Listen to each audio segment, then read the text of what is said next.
عارفين يا بنات ايه اكتر حاجة بتخلينا نبعد عن شغفنا؟ الضغط.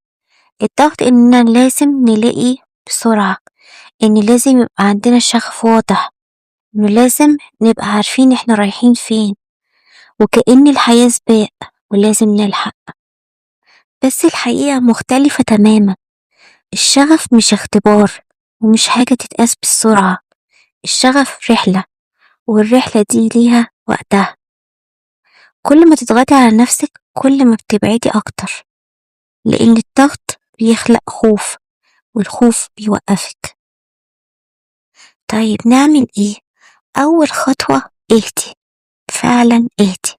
خدي نفس واسمحي لنفسك تكوني مش عارفة. الإحساس ده مش ضعف، ده بداية. تاني حاجة ابدأي تجربي، مش لازم تبقي واثقة 100%. جربي وانتي مش متأكدة، جربي كورس، هواية، فكرة حتى لو بسيطة. المهم الحركة، لأن طول ما انتي واقفة مش هتعرفي، لكن أول ما تتحركي حتى خطوة صغيرة الصورة بتبدأ توضح أكتر. تالت حاجة راقبي نفسك، وانتي بتجربي اسألي نفسك هل أنا مرتاحة؟ هل أنا مندمجة مع الوقت وبنسى نفسي؟ هل حاسة إن ده شبهي؟ الإجابات دي هي اللي بترشدك، مش رأي الناس. ورابع حاجة ادي لنفسك وقت، ما تستعجليش النتيجة، لأن الشغف مش زرار بيتفتح، دي حاجة بتتراكم جواكي مع الوقت.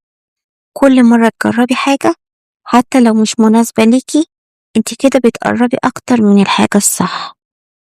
وفي نقطة مهمة جدا، بلاش تقارني نفسك بحد. في ناس لقت شغفها بدري وناس لسه بتدور، وده طبيعي جدا. انت ليكي طريقك، سرعتك وتجربتك. وفي الآخر عايزة أقولك حاجة من قلبي، انتي مش محتاجة تلاقي شغفك علشان تبدأي، انتي محتاجة تبدأي علشان تلاقي شغفك.